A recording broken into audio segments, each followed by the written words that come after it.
lá na FURG. A gente conversava muito sobre essa questão do potencial, da própria relação que o curso de Relações Internacionais ele tem a oferecer, né?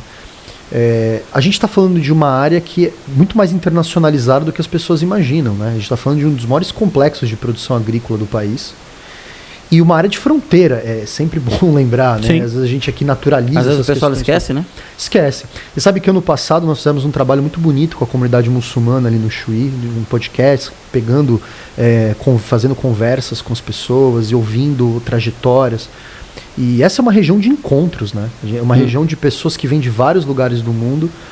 E eu fiquei muito impressionado com a capacidade que eles tinham de observar a realidade e conhecer o mundo, né? A gente comentava sobre isso. Eu acho que o grande ponto que a gente tem que pensar aqui do ponto de vista da nossa região e da maneira como a gente olha para Santa Vitória é exatamente de que maneira a gente quer pensar o processo de desenvolvimento regional, né? Ao se colocar como uma região que tem como vocação a questão da produção agrícola, etc., a gente acaba, obviamente, gerando muitas facilidades, a gente acaba tendo grupos políticos sociais que acabam se ganhando com isso, obviamente, mas existem outras potencialidades que a zona de fronteira pode produzir, né? E essas potencialidades elas podem ser pensadas a partir de um diálogo mais estreito com a universidade.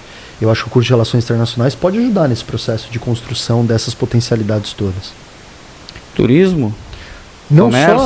Não só, também a questão de pensar o processo de desenvolvimento. A gente tem uma região aqui que é extremamente rica e singular do ponto de vista das interações.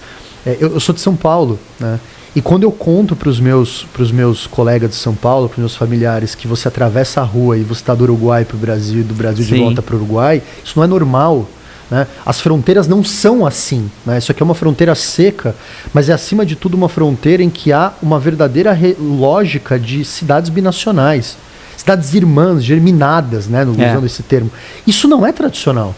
Se você for olhar para o mundo das relações internacionais aí fora, a lógica da fronteira é a cerca, é o território armado, é a fronteira entre Índia e Paquistão que eles dão tiros durante toda a noite. Quer dizer, nós criamos aqui nós temos uma identidade própria, uma zona própria de convívio.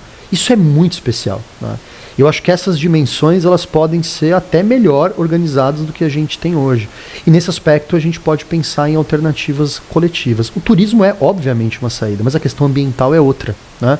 Todo o debate que se faz com relação à proteção ambiental nessa região, a Lagoa, a região do Albardão, nós temos muitos temas que nos circundam aqui em volta e que podem ser temas que podem ser pensados inclusive do ponto de vista internacional.